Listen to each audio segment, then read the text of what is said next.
श्री कृष्ण गोविंद हरे मुरारी, हे नाथ नारायण वासुदेवा। श्री कृष्ण गोविंद हरे मुरारी, हे नाथ नारायण वासुदेवा। श्री कृष्ण गोविंद हरे मुरारी, हे नाथ नारायण वासुदेवा। कृष्ण गोविंद हरे मुरारी, हे नाथ नारायण वासुदेवा। जय श्री कृष्ण। जय श्री कृष्ण। जय श्री कृष्ण। आज का हमारा शुरू होता है भागवत कथा, महाराज अंग और वेन की कथा। अच्छा, वेल की कथा। हाँ। महात्मा ध्रुव के चले जाने पर उनके पुत्र उत्कल गद्दी पर बैठे, पर उत्कल बहुत शांत चित्त, आसक्ति शून्य व समदर्शी थे। उन्होंने राजपाट स्वीकार नहीं किया और अपने छोटे भाई वत्सर को राजा बनाया। इसके वंश में अंग नाम के एक राजा हुए। उनके पुत्र वेन हुए। वह बहुत क्रूर और अपने को ही सब कुछ मानने वाले थे। उन्होंने अपने राज्य में धर्म, कर्म व दानादि सब बंद कर दिया। मुनियों की प्रार्थना पर भी कोई ध्यान नहीं दिया। तब राजा अंग सब कुछ छोड़कर वन में चले गए। जब वह वन को चले गए तो सब ने मिलकर उनके दुराचारी पुत्र वेन की गद्दी पर बिठा दिया। वह मनमानी करने लगा। मुनियों ने बहुत समझाया कि जो राजा अपनी प्रजा का ठीक से पालन नहीं करता है, उसे इस लोक व परलोक किसी में भी सुख नहीं मिलता है। वेन ने इस पर भी कोई ध्यान नहीं दिया। तब मुनियों ने अपने तेज से उसका अंत कर दिया। महाराजा पृथु की कथा। एक दिन सब मुनि इकट्ठे होकर सरस्वती नदी के किनारे बैठकर विचार कर रहे थे कि प्रजा की रक्षा के लिए कोई राजा तो होना चाहिए। उन्होंने योग बल से वेन के वंश में एक स्त्री पुरुष का जोड़ा उत्पन्न किया। उस पुरुष का नाम उन्होंने पृथु रखा। जब पृथु बड़े हुए तो मुनियों ने उनका राज्याभिषेक कर दिया। उनसे कहा कि आप सूर्य के समान तेजस्वी व समदर्शी हैं, पृथ्वी के समान दयालु और सहिष्णु हैं। आप बड़े ही संकल्पवान, सत्यनिष्ठ, ब्राह्मण भक्त, वृद्ध जनों के सेवक व शरणागत वत्सल हैं। आपकी सनत कुमारों से भेंट होगी और उनसे आपको निर्मल ज्ञान की प्राप्ति होगी। महाराजा पृथु के राज्य काल में पृथ्वी बिल्कुल अन्नहीन हो गई थी। प्रजा बहुत दुर्बल हो गई थी। तब यही निष्कर्ष निकला कि सब अन्नादि पृथ्वी ने कहीं छिपा दिया है। राजा पृथु ने पृथ्वी पर अपने धनुष का संधान किया। तब पृथ्वी कांप उठी और गौ का रूप धारण कर उनके पास आई और राजा से कहा कि मैं दीन और निरपराध हूँ। आप क्रोध को शांत करिए और मेरी बात सुनिए। आप धर्म परायण हैं, आप मेरी रक्षा कीजिए। मुनियों ने वन कल्याण के लिए यज्ञ आदि बहुत से उपाय बतलाए हैं, जिनको करने से अभिष्ट फल की प्राप्ति होगी।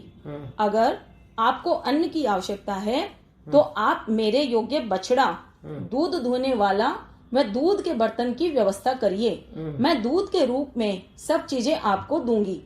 ऋषियों ने बृहस्पति को बछड़ा बनाकर आकाश रूपी पात्र में सिद्धों ने अनियादि अष्ट सिद्धियों को दूहा। तत्पश्चात राजा पृथु ने 100 अश्वमेघ यज्ञ किए। महाराजा पृथु के यज्ञ में भगवान ने योगेश्वर रूप से साक्षात दर्शन दिए। उनके यज्ञ में विघ्न डालने का इंद्र ने बहुत प्रयत्न किया, पर असफल रहे और राजा पृथु ने इंद्र को क्षमा भी कर दिया।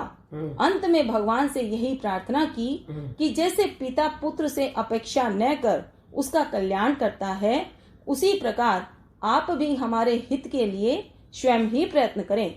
इस पृथ्वी पर जो लोग भगवान हरि का निष्ठा पूर्वक भजन करते हैं, वे उन पर बहुत कृपा करते हैं। भगवान की नित्य पूजा करने से चित्त शुद्ध हो जाता है और मोक्ष शीघ्र ही प्राप्त हो जाता है।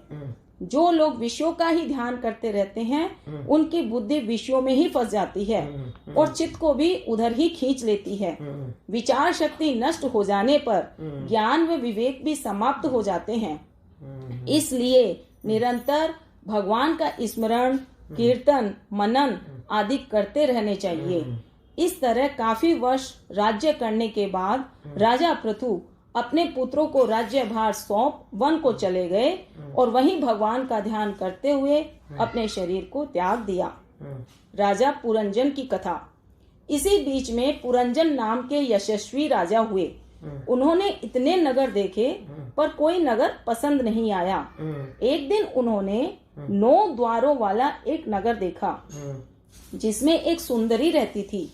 उसकी बहुत सी सहेलियां भी उसी के साथ रहती थी। एक 5 फन वाला सर्प उसकी रक्षा करता था। पुरंजन उस स्त्री के वश में हो गया। जहाँ जहाँ वह जाती पुरंजन पालतू बंदर की तरह उसके पीछे पीछे जाता। एक दिन वह उससे पूछे बिना शिकार खेलने चला गया। इस पर वह बहुत नाराज हो गई। तब पुरंजन को आत्मज्ञान हुआ। उसका अविज्ञात नाम का एक मित्र था। उसने उसे बहुत समझाया कि हम दोनों तो एक ही हैं। ज्ञानी पुरुष हम दोनों में कोई अंतर नहीं देखता। जैसे कोई भी अपने को शीशे में देखे और किसी दूसरे के नेत्रों में देखे तो अलग अलग दिखता है, वैसे ही जीव शरीर और आत्मा को अलग अलग देखता है। यह शरीर एक रथ है जिसमें ज्ञानेंद्रिय रूपी 5 घोड़े जुटे हुए हैं। वास्तव में यह गतिहीन है। पुण्य व पाप इसके 2 पहिए हैं। 3 गुण ध्वजा है। 5 प्राण डोरियां हैं। मन बागडोर है। बुद्धि सारथी है। हृदय बैठने का स्थान है। सुख व दुख 2 जुए हैं। इंद्रियों के 5 विषय उसमें रखे हुए आयुध हैं और त्वचा आदि 7 धातुएं उसके आवरण हैं। 5 ज्ञानेंद्रियां उसकी 5 प्रकार की गतियां हैं। इस शरीर रूपी रथ में बैठकर जीव अनेक प्रकार के उपद्रव करता रहता है। आदि दैविक, आदि भौतिक और आध्यात्मिक कष्टों को भोगता हुआ 100 वर्षों तक जिंदा रहता है। सुख दुखादि भोगता रहता है। जिस अविद्या के कारण यह जन्म मरण का सिलसिला चलता रहता है, उसकी निवृत्ति श्री हरि में सुदृढ़ भक्ति से ही हो सकती है। भगवान वासुदेव में एकाग्रता पूर्वक ध्यान लगाने से ही भक्ति भाव, ज्ञान और वैराग्य उत्पन्न हो जाता है।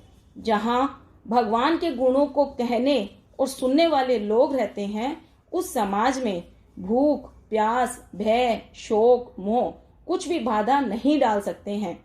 साक्षात ब्रह्मा, भगवान शंकर, अत्रि, सनकादि, अंगिरा आदि तप, उपासना आदि से भगवान को प्रसन्न करने की कोशिश करते हैं और इस तरह भगवान का वास्तविक रूप जानकर अपना मन भगवान में ही लगा देते हैं। सब भगवान की ही इस अर्चना करते हैं। आप भक्तों के द्वेष को दूर करने वाले हैं। वेद आपके गुणों और नामों का निरूपण करते हैं, किंतु आपका स्वरूप कल्पना से परे है। आप विशुद्ध सत्य स्वरूप हैं। आप ही वसुदेव नंदन श्री कृष्ण हैं। सब प्राणियों के आश्रय स्थान व साक्षी हैं। आप ही संपूर्ण प्राणियों की प्रिय आत्मा है। जिस प्रकार वृक्ष की जड़ों को सींचना ही उसके समस्त अवयवों का संरक्षण व वर्धन है, उसी प्रकार एक श्री हरि की सेवा ही सबकी सेवा है। जिसका अंतःकरण शुद्ध हो गया है, भगवान सदा उसके हृदय में रहते हैं और हमेशा उसके अधीन रहते हैं। सुखदेव जी ने कहा, राजा उत्तानपाद के वंश में एक राजा प्रियव्रत हुए जो अपनी सारी इंद्रियों और क्रियाओं को नारद जी के उपदेशानुसार भगवान के चरणों में समर्पित कर चुके थे। पिता ने राज्यभार संभालने को कहा तो उन्होंने राज्यभार स्वीकार नहीं किया। तब ब्रह्मा जी स्वयं उनके पास आए और उनसे कहा, श्री हरि के प्रति 2 दृष्टि नहीं रखनी चाहिए। हम सब उन्हीं की आज्ञा का पालन करते हैं। उन्हीं के दिए हुए शरीर से उन्हीं की इच्छा अनुसार कर्मों में लगे रहते हैं। उन्हीं की पूजा करते हैं। जो पुरुष इंद्रियों को जीतकर अपनी आत्मा में ही रमण करता है, उसका गृहस्थाश्रम भी कुछ नहीं बिगाड़ सकता। भगवान के इतना समझाने पर उन्होंने पृथ्वी का शासन भार संभाल लिया। उन्होंने बृहस्पति नामक कन्या से विवाह किया। तदंतर श्री नारद जी की कृपा से उनकी विवेक बुद्धि फिर जागृत हो गई और उन्होंने राज्य का परित्याग कर दिया। महाराजा प्रियव्रत के वन चले जाने पर उनके पुत्र आग्निद्र राजा हुए।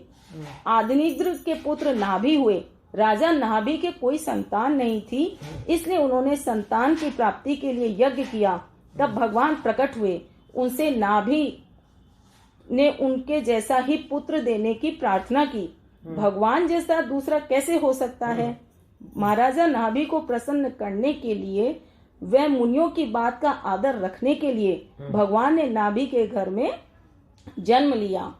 भगवान विष्णु के चिन्हों से सुशोभित पुत्र पाकर राजा नाभि बहुत प्रसन्न हुए और उन्होंने उनका नाम ऋषभ रखा। ऋषभ देव बहुत ही शुद्ध आचरण वाले थे। महापुरुष जैसा आचरण करते हैं, उनको जानने वाले भी उन्हीं के जैसा आचरण करने लगते हैं। ऋषभ देव जब बड़े हुए तो राजा नाभि उन्हें राज्यभार सौंपकर द्वारकाश्रम चले गए और शेष जीवन वहीं भगवान की आराधना में व्यतीत किया। ऋषभ देव के बड़े पुत्र भरत भगवत भक्त और शक्ति परायण थे। उन्हीं को राजगद्दी पर बैठाया और भक्ति, ज्ञान और वैराग्य की शिक्षा भी देते रहे। फिर कुछ समय व्यतीत हो जाने पर स्वयं दिगंबर हो गए। पुत्रों से कहा कि समस्त चराचर जीवों को परमेश्वर का ही रूप समझो और शुद्ध भक्ति से, शुद्ध बुद्धि से उनका पालन करो। यही परमेश्वर की सच्ची पूजा है। जय श्री कृष्ण। श्री कृष्ण गोविंद हरे मुरारी, हे नाथ नारायण वासुदेवा। श्री कृष्ण गोविंद हरे मुरारी, हे नाथ नारायण वासुदेवा। श्री कृष्णाय नमः।